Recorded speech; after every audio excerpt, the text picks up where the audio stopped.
ఈరోజు పొద్దున తెలంగాణలో నివసిస్తున్న మాచవరం ఇన్ఛార్జ్ ఎంపీపీ కొడుకు నన్నయ్య గారి కొడుకు సైదాను అక్రమంగా పోలీసులు అన్యాయంగా అరెస్ట్ చేసి తీసుకొచ్చారని తెలుస్తుంది.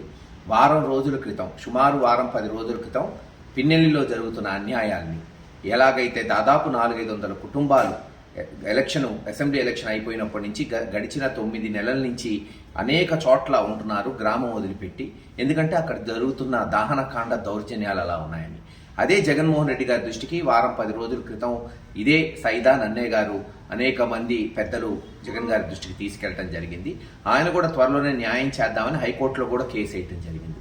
కేవలం హైకోర్టులో కేసు వేస్తారా, జగన్ గారి దృష్టికి తీసుకెళ్తారా అని ఒక దొంగ కేసు ఏదో రిజిస్టర్ చేసి అంటున్నారు. 307 రిజిస్టర్ చేశారని ఇంకా తెలీదు, చేశారని అంటున్నారు. పైగా తెలంగాణలో ఉంటున్నవాడు, కనీసం పెన్నెల్లి గ్రామంలో లేడు, ఆంధ్ర రాష్ట్రంలో లేడు, ఈ ప్రాంతంలో లేడు, ఎక్కడో తెలంగాణలో చిన్న వ్యాపారం చేసుకుని బతుకుతున్న వ్యక్తి మీద 307 పెట్టి తీసుకొచ్చారని తెలుస్తుంది. ఇది తీవ్రంగా ఖండిస్తున్నాం. తప్పకుండా హైకోర్టుకు పోతాం, కేసులు వేస్తాం. పోలీసుల మీద కూడా తగిన చర్యలు, తగిన మూల్యం చెల్లించుకునే టైం తొందరలోనే వస్తుంది ఈ పోలీసులకు కూడా.